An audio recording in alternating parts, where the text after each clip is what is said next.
Hello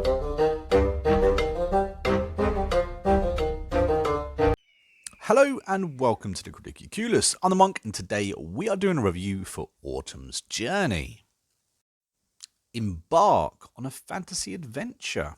This world is populated by two races, Dragonkind, who have lived here for eons, and the Haven, who have recently appeared.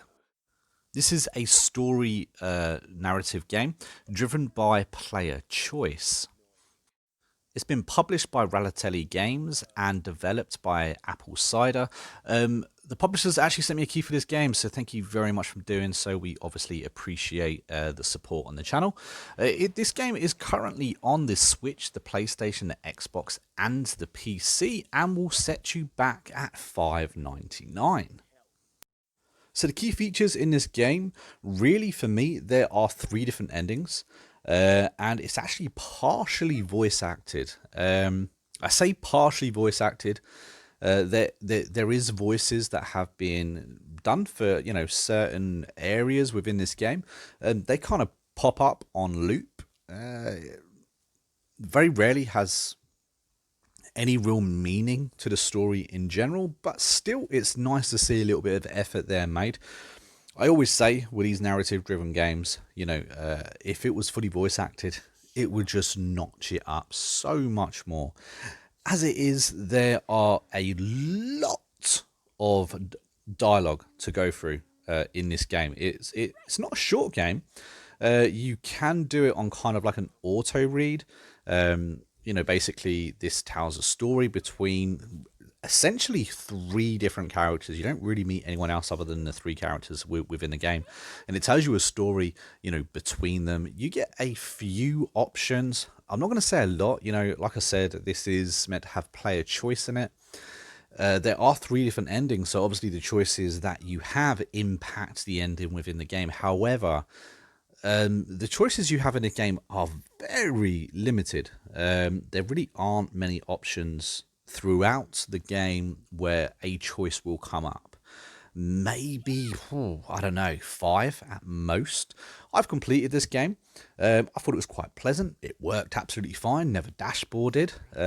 Sound was okay. There was nothing special there particularly. Like I said, the choices weren't exactly amazing.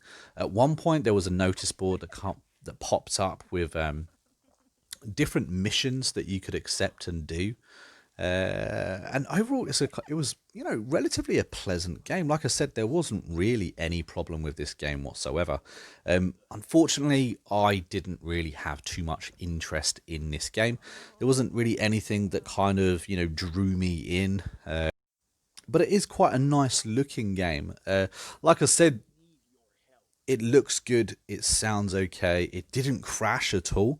I think it's slightly overpriced for what it actually is, but at the same time, it's not too bad. £5 really isn't too bad of a price for this game. It does take a little while to actually go through the whole story. I don't want to ruin too much of the story because at the end of the day, that is what this game is. It is essentially the story that they have to tell you. So it really depends whether you're going to like what you get, basically. I'm not entirely sure, like I said earlier, that your choices actually have too much of an impact throughout the game, which is a little bit of a shame. I think that the backdrops that they use as well is very much the same. There's not too much that goes on, and it is a really nice effort that they've made to include voice acting. I just wish that the voice acting actually had a little bit more meaning than it does. I have included a little bit of the voice acting. Hopefully you can hear it, underneath me talking a little bit. Like I said, the voice acting, it is minimal. And it really doesn't impact the story at all. In fact, it really doesn't. It's just for a little bit of an extra effect. And, in my opinion, it did help to increase the game's value to me a little bit. Like I said, this game is actually quite big. I was quite impressed with just how much dialogue is in this game, and again, I do like how these developers put in this kind of like auto skip feature where You can kind of set a reading speed that is comfortable for you, and just allow basically, the story to kind of play out on your console. Obviously, reading along, and then making your choices as and when they do actually pop up. This game does try and make a big effort to win the cutesy point. And like I said, it does actually look quite nice as well. But if you guys have seen this game, if this is a game that you're looking to pick up, it's a game that maybe you're interested in, let me know your thoughts in the comments, and I'll do my very best to reply to each and every one of them. I know there must be a massive market for these games out there, because I have reviewed quite a few of them. I'm kind of losing count how many of these narrative-driven games that I'm actually getting through. I'm not saying that they're getting any better, or I'm actually enjoying them any more than I have. I think the best one I reviewed last year was Swordbreaker. I done a review for that on this channel. That is the best story narrative-driven game that I have ever played. It's actually the reason why I keep requesting keys for these types of games, because I've thoroughly enjoyed that game, and for me, that is by far the best one of this type that I have ever played. So I really hope to see more from what that game had in it, and of course the price. The price on that game was amazing. If you haven't seen a review after this, check it out, because Swordbreaker was a top game. For this type of thing, for this story-driven game, for the choices, the price, just a top game. And I think that all games like it that I review, I kind of have to go back to that game, because that was the best I've had so far.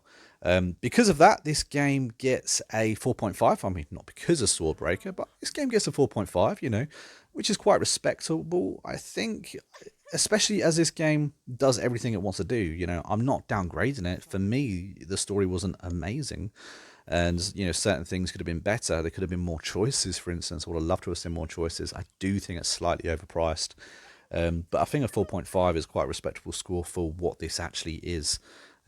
So anyway, I've been a Monk. We've been a Critically Clueless. I hope you've enjoyed this review, and I hope you enjoyed this video. If you have, let me know in the comments. Don't forget to like and to subscribe to the channel. That way you don't miss out on more awesome content just like this. And guys, I will see you in the next video really soon. If you guys know of a story-driven narrative game that you think I might like, let me know as well, because I'll gladly try and pick it up and have a little look-see, and see if I agree with your opinion as well. Anyway, guys, I will catch you soon.